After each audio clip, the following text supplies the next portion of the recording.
This is the Real Estate Foundation, your show for massive action with proven results. Raise your life and your legacy with real estate.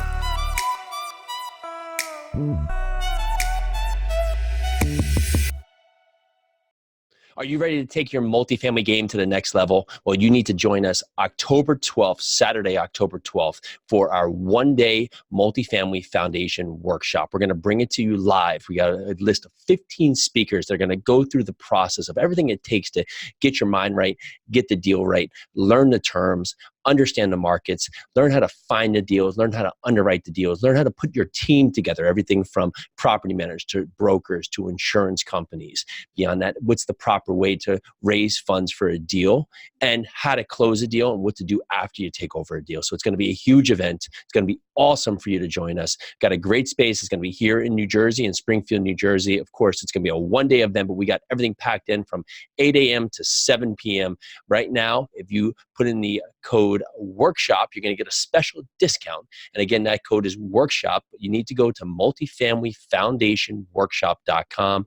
Again, www.multifamilyfoundationworkshop.com, and go fast because we've sold a ton of tickets for this. I actually was able to get a bigger room, but that's filling up quickly as well. So again, www.multifamilyfoundationworkshop.com, put in the code workshop. There we go. Got that down. And look forward to seeing you so we can all take massive action together. Podcast. Thanks for checking back in with us. Super excited to have you. And of course, if you like what you hear, go give us a ratings and review. It doesn't matter the rating. We just want to hear from you. We want to know what's working, what really stands out from you, and what we can do better to bring you more value and more awesome content. But we know we have that today. We are super excited for today's guest, Agostino Pintus. Hey, Agostino, how are you? Man, I'm awesome. I'm just phenomenal. How you doing, man? I'm doing awesome. And we had a just super awesome talk on your podcast yesterday. So I appreciate you having me on. That was awesome. We talked about everything from, mindset to business to fitness. And it was just full of really awesome stuff. Really good stuff. Yeah. The Bulletproof Multifamily Mindset Show is where you're going to find that there. The podcast, Bulletproof Cashflow Podcast. So that's come out. Dive in there. He's got some awesome content, but a bit more about Agostino. He's a multifamily investor, syndicator, and entrepreneur with more than 15 years of experience in real estate. He currently oversees strategic partnerships, capital development, and platform development for Realty Dynamics Equity Partners, an investment firm specializing in multifamily acquisition and asset management services. So, Agostino, thanks so much for coming on the show. Hey, man. Yeah, absolutely. This is so much fun. Well, I know about you, but for listeners out there who are like, well, that sounds awesome. Tell us more about you. Tell us more about who you are, what you're doing, and then we're going to dive in because you just have an incredible story. Yeah, well, just like you pointed out, my journey of real estate started just over 15 years ago. Oh. And I think the most relevant time was when I really hit rock bottom. I was living in Florida at the time, and I got home from a consulting gig. I was doing IT consulting. I picked up this gig after this economic crash. I get to the front door of the home that I was renting. I step inside, everything's dark, flip on the light switch and there's no lights. And that's when I get this sinking feeling in my stomach. And I knew why I was standing in darkness. And it was because I didn't have enough money to pay the electric bill. It was at that point, I felt like an absolute failure. So leading up to that point, I was a C-level executive running these large enterprise IT groups for publicly traded companies, managed very large budgets, did a great deal of success, helped this company really grow and go public. And it was just phenomenal time. And it's very hard to figure out, like, what did I do in my life to get to a point where I can't even afford the electric bill? So I was just frustrated. I was alone, gone through a divorce. So I was like, it was really, really bad. It's probably one of the darkest moments of my life. But that's when I had to make a decision. That's ultimately what it was, a decision that I can't let this ever happen to me again. This is a case where you're so devastated that you have to make a choice of, okay, what am I going to do next? Can I really make this happen to me again? Yeah. And I love that. And so it happens to a lot, right? Because you have your identity, and your identity is, of course, your job, your marriage, all these things that are happening in your life, and then it transitions, and without that identity that you knew, it's almost so much harder to pivot. What was it that stood out? You said, okay, this is it. I'm changing it. You have the lights go out. What was that next step? What did you do to change your outcome? Well, I knew that. It's funny. The mindset is everything, right? What you think you become. And it sounds like a cheesy phrase you might see on your memes on Instagram or whatever, but it is 100% the case. Absolutely. So I knew I had to do something, but I didn't know what. Even though I'd been doing real estate, I still had some single family homes, and after the economic crash, it's very hard to get things to cash flow properly because of just where the rents were, and you keep ratcheting them down just to break even. You had all that to deal with, or when you're through an economic cycle. But it was getting the mindset fixed, and what I mean is, I had to really expand my mind. So even after that scenario, I decided to put my big boy pants on and go to refocus my career, take another job that had paid me a lot more money, and get out of that whole scenario and really decide, what am I going to do next? So I was still working as a CIO, and you know what? It was one of those cases where I really had to study and train. That's probably the biggest hurdle that many people have, is they don't understand how to do it, and so they get stuck in a cycle. I want to do multifamily, but I don't know how. I studied on my own. I didn't take on a mentor. Things would have been a lot faster had I done that. It was really training, studying everything I can get my hands on when it came to real estate, and making a decision to actually do it. But even aside from the training and the studying, I also studied psychology, studied the 25 cognitive biases, why people do what they do, emotional intelligence, all these things that we don't think of as far as real estate is concerned. But in this business is a people business. It relies heavily on people and relationships. If you can't do that, if you can't talk to people, you're done. It doesn't matter how much you know about putting a deal together.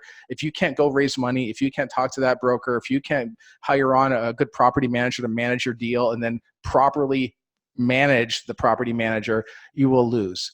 So I had to learn all these things, so right from scratch. So, it's so well said, right? Everybody gets so comfortable. And so we have our meetup last night, and it wasn't meant to come out mean, but the emphasis of my talk was, listen, we want you here to be productive. If you're going to come here for 10, 11 meetups and not take action, it's the same as not coming. So you might as well not come, because you're really not getting anything done. You're just coming, wasting 2 hours of your life, just hearing information, but the information's worthless. It's almost like if you were just hearing static, because you're doing the same with it. We were talking about that yesterday. And even after that call, I'm thinking to myself, man, I wonder if we were really, really harsh on the listeners. Yeah. Listen to this, is like, they're going to be like, man, these guys are hardcore. But you know what though? That's the thing. When everything lines up, and by everything I mean, what is the long-term goal that you see for yourself? Where do you want to be when you're 60, for instance? And you work your way back. You have to attack that goal relentlessly. You cannot deviate. You cannot say, well, you know what? I'd like to be a multifamily guy, but I'm going to open up this ice cream stand first. Yeah, it's just ridiculous. It requires a hardcore focus. And I think that people underestimate that when we fall into the lull of the 40-hour job with the paycheck. And every Friday we're like, okay, where's that paycheck at? I got to have that paycheck. And we get lulled into that false sense of security.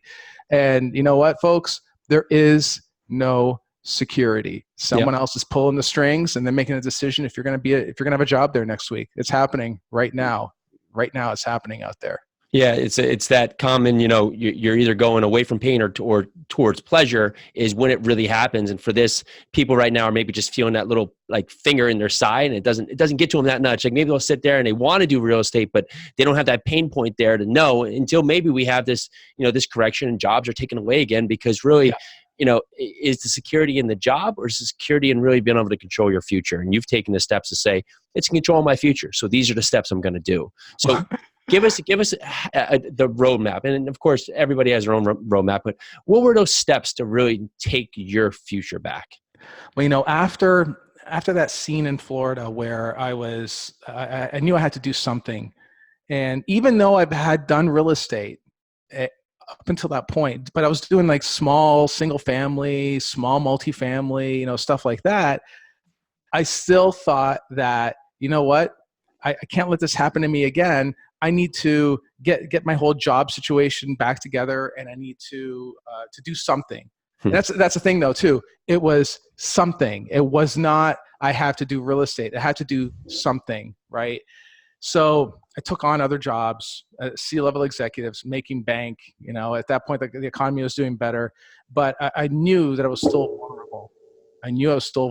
Meaning that at any given time, even though I'm a C-level executive making a few hundred grand a year, I could still get that taken away from me.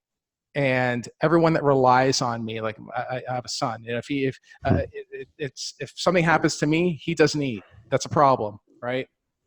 But you know what? It was say about 3 years ago, well, actually a little longer than that, where I was working with a group out of Indianapolis. The president of the company hired me on 4 years ago, and I go in there, fix the whole company up. It was a complete mess.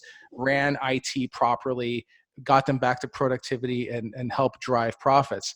Well, he got upset, but for whatever reason, and he left the company. So a new CEO comes in.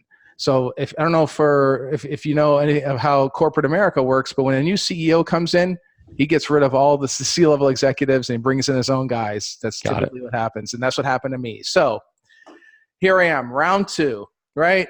And at that point, this is part of the problem, what I just described. I was earning bank, man. I was making tons of money. Single dude by himself, nice house, fast cars. I had it all, chilling, right?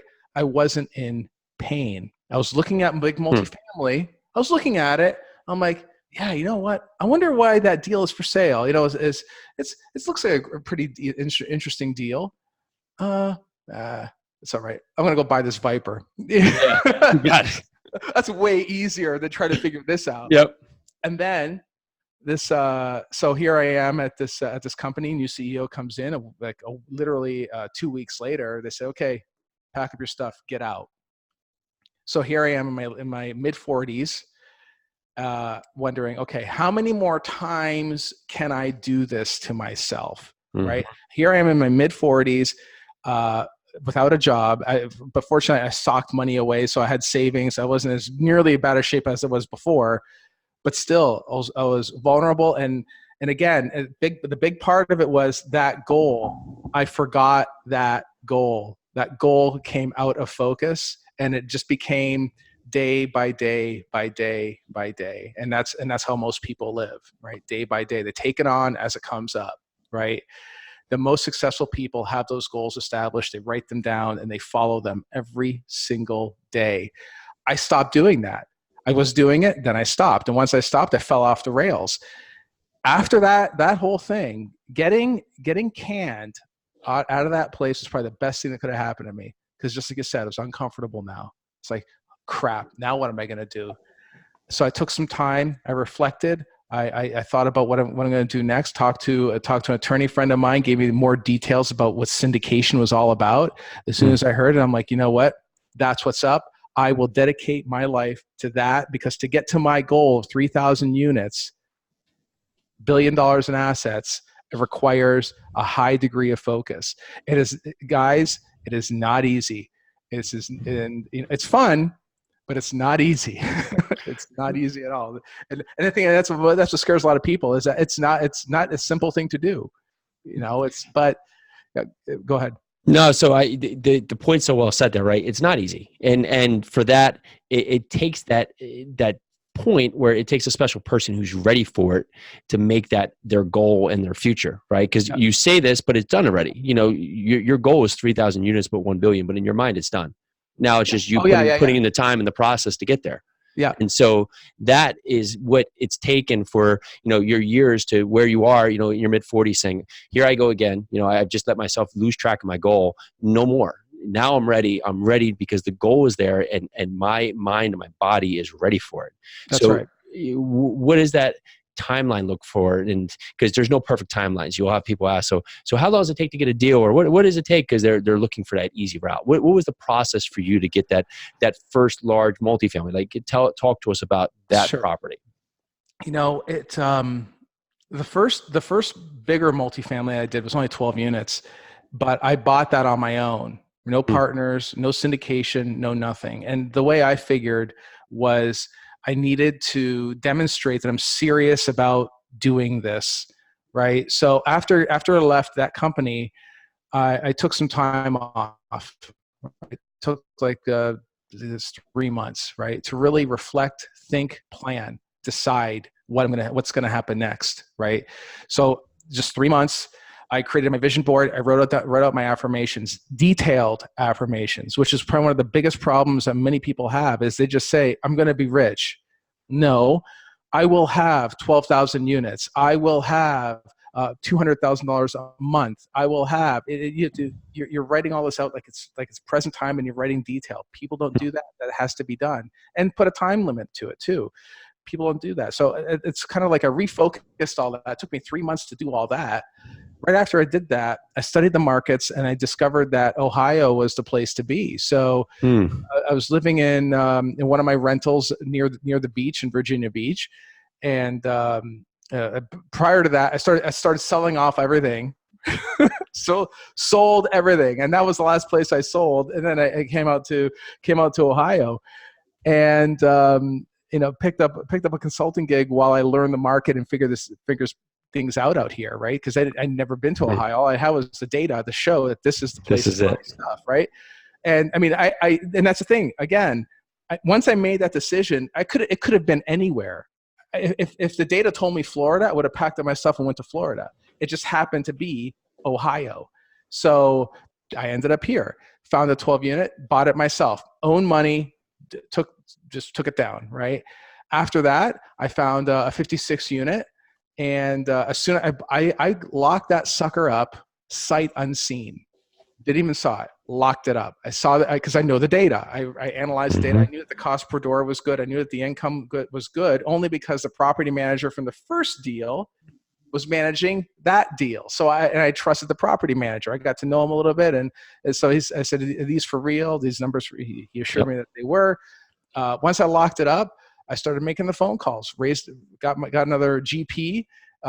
We raised the money, locked up. We raised the money for that deal in 11 hours. How cool is that? It was $500,000. We raised it in 11 hours, man. It was crazy. Well, and you say sight unseen, but you'd already done the groundwork. You've built out the team. You had the property manager there, so you were prepared for it, and you had all the guidance you needed. And it's funny because when you have people on the show, it's the people who are successful. They set quantifiable, actionable goals with a timeline involved there, and that's exactly what you do. Because just like you said, like, I want to be rich. Well, what does that mean? Like, because if you and I both say that, that's a different conversation. I have what my rich would look like. You have your rich would look like. Some people, you say, I want to be rich. That could mean that they stop living paycheck to paycheck and they have 6 months of reserves. For other people, they may need $10 million, or the next person, rich means that they could not work at all and be with their family. So everybody's going to have a different rich. So setting those quantifiable, actionable goals that are there is one step, but giving yourself a timeline, right? Because we could say, I want to be rich, but is that me in a year? Is that me in a decade? Is that me by the time I die? What is it? Right. And you know what though? And Jason, I'll even say this, that aside from writing out these goals, and I'm not just saying, like, if someone out there is listening to this and they're like, they can't even imagine owning 100 units, right? Write these goals out like they're freaking crazy. 12,000 units. And you're like, how the hell am I going to get to 12,000 units? Well, the way you get to 12,000 units is to hang around with people that are on their way to 12,000 units. My friends have 4,000 units, 6,000 units, 8,000 units. These are my buddies. These are the guys that I'm hanging with now, right?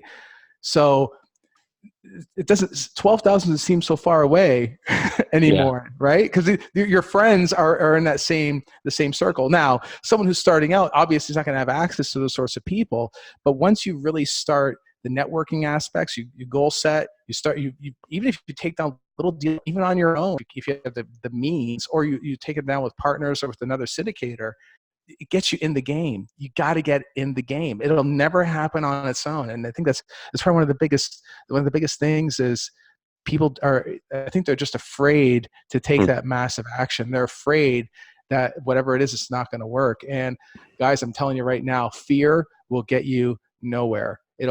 All it's going to leave you is with regret. And that's one way you can't live your life. Can't live your life with regret. I love that. It's like, I always like to equate it some way to like lifting, but like if your ultimate goal is to bench a certain weight, you're not going to do that tomorrow. But if you start putting on heavier weights and doing negatives and have spotters just so your body can get accustomed to that heavier weight instead of it being shock and awe every time you put on a new weight, well, your body ultimately lines up and says, okay, I'm ready for that. Well, your mind, you're doing the same thing, right? You're setting your mind up to know that that's coming. So it's not such a foreign thing. Like, 100 units sounds just gargantuan, but when you size it up and you start thinking about, okay, 100 units, what does that take? What kind of money do I need to raise? What kind of team do I have around me? What kind of timeline do I have? What terms do I know? Who do I have to put in there? Well, then it's not so scary because you've set up all the steps to really put a process to the madness. Yeah.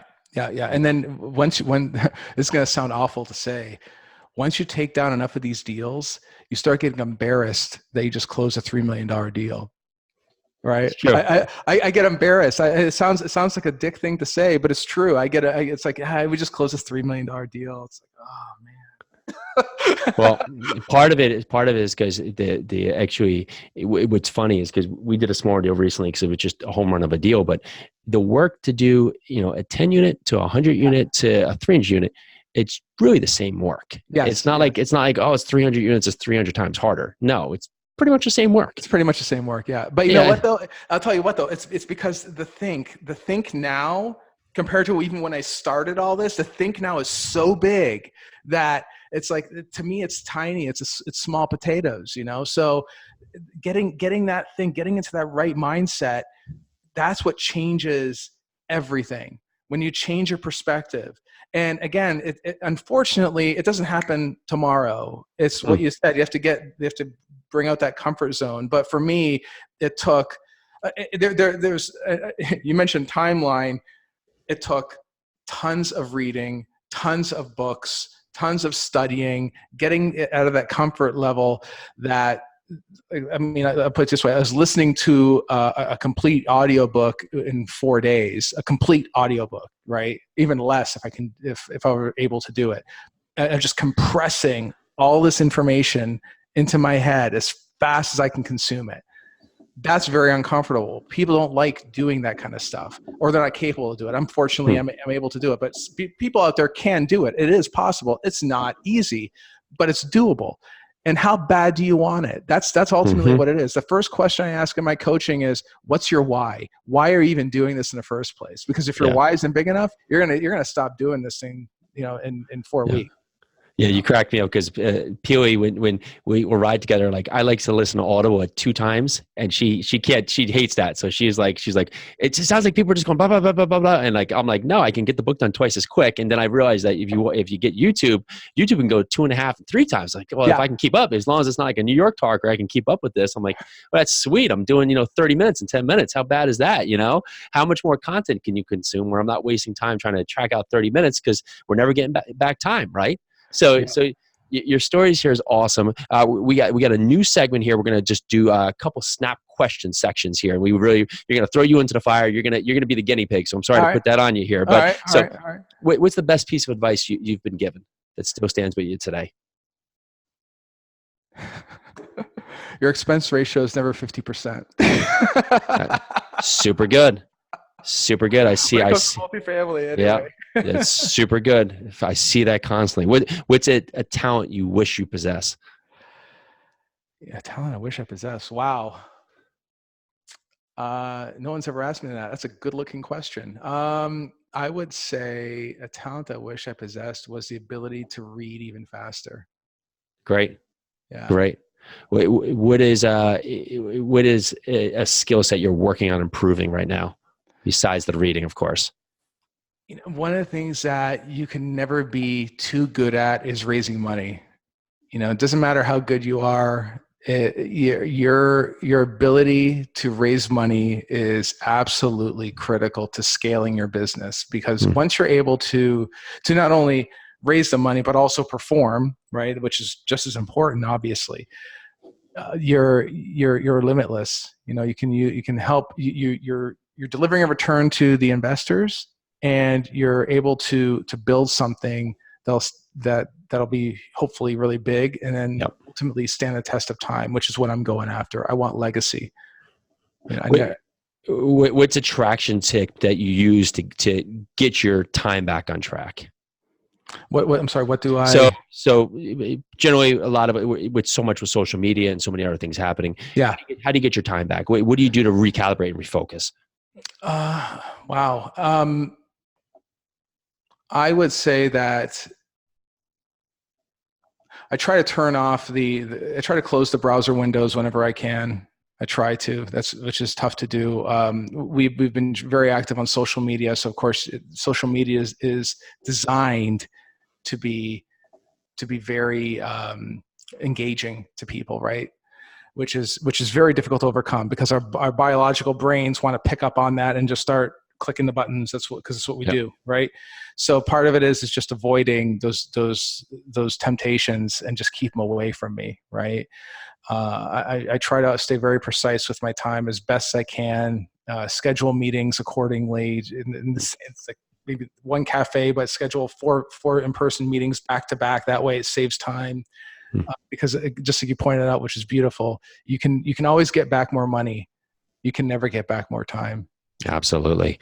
What's a lessons you learned either by someone else in multifamily or for what you're doing that's really shaped who you are in your multifamily business? Wow. It's going to sound terrible, man. The truth is where the gems are. You can never trust what the seller is saying. True.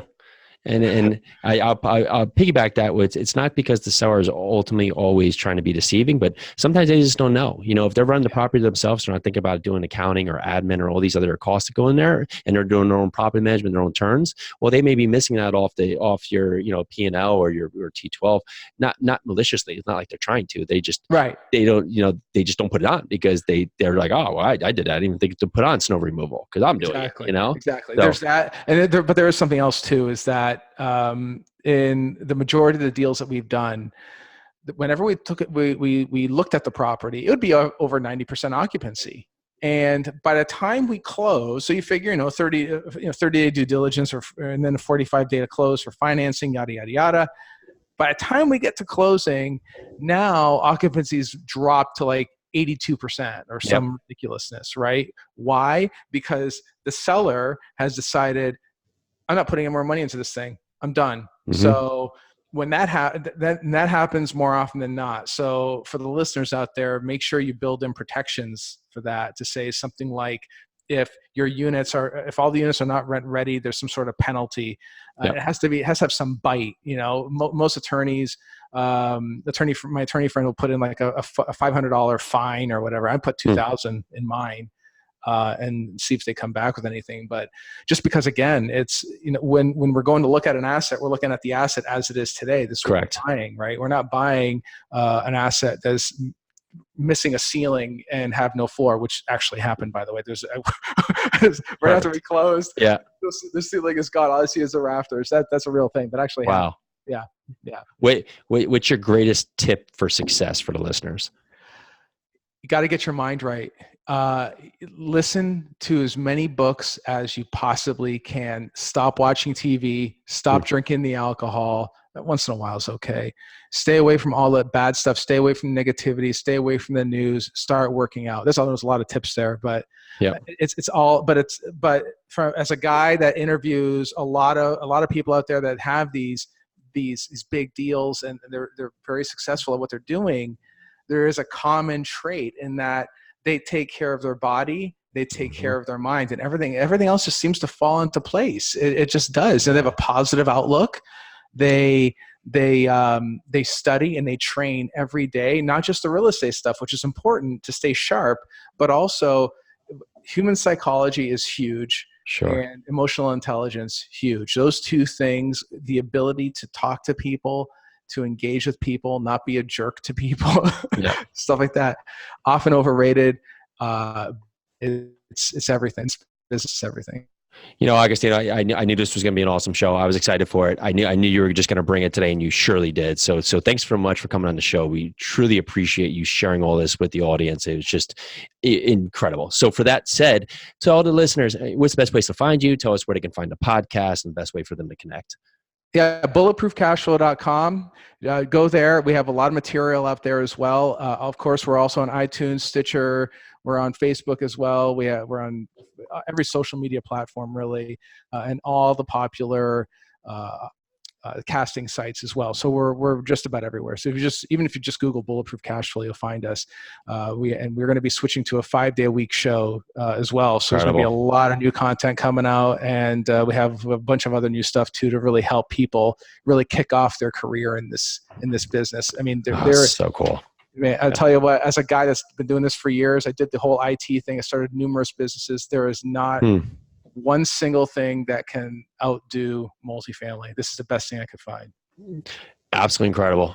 Appreciate it. I'm really psyched to meet. Agostino is going to be out here for our workshop October 12th. He's coming out to beautiful New Jersey, which they call the Florida of the Northeast. That's right. As I've been told. So going to just share all this awesome wisdom with the audience. So of course, it's multifamilyfoundationworkshop.com. Super excited to have you. Super excited to meet in person. Have a great day.